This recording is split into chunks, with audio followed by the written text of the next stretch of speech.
윤석열 국민의힘 대선 후보가 이재명 더불어민주당 대선 후보와 초박빙의 접전을 벌이는 것으로 22일 밝혀졌습니다. 여론조사기관 한국사회여론연구소가 TBS 의뢰로 지난 19에서 20일 전국 유권자 1,007명에게 실시한 차기 대선 후보 지지율 조사에서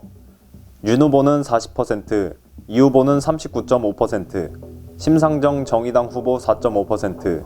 안철수 국민의당 후보 4%, 김동연 전 경제부총리 1.1%, 기타 후보 2.3%,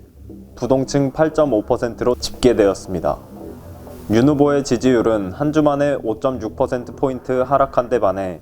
이 후보는 7.1%포인트 급등하면서 양자 간 격차는 0.5%포인트로 좁혀져 윤 후보가 누려온 당 경선 이후의 컨벤션 효과도 이제 잦아드는 것으로 관측되는데, 심지어 일자리 창출과 서민 경제 활성화를 가장 잘할 것 같은 후보를 물은 결과에선 이 후보 41%, 윤 후보 34.3%,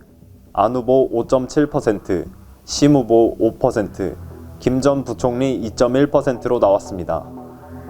이뿐 아니라 차기 대선 성격을 정권 교체를 위해 야권 후보 당선이라고 본 비율도 46.8%로 지난주보다 6.8%포인트 하락한 반면 정권 재창출을 위한 여당 후보 당선은 5.1%포인트 상승한 42.1%를 기록해 정권 교체가 과반으로 나오던 상황조차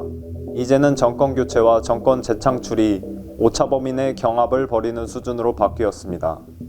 한 발 더 나아가 문재인 대통령의 국정 수행평가와 더불어민주당의 정당 지지도도 동반 상승한 것으로 나타났는데,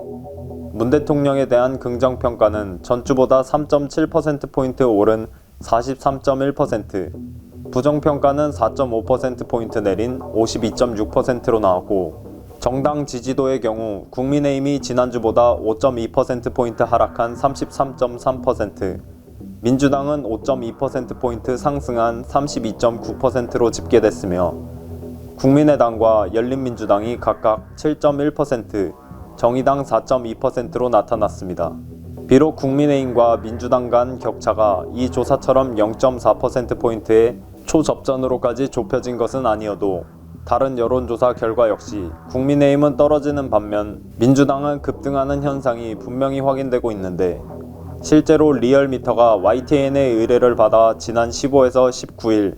전국 유권자 2,517명에게 실시한 11월 3주차 정당 지지도 주간 집계 결과에선 국민의힘 지지율이 지난 조사보다 1.3%포인트 하락한 41.2%로 나온 반면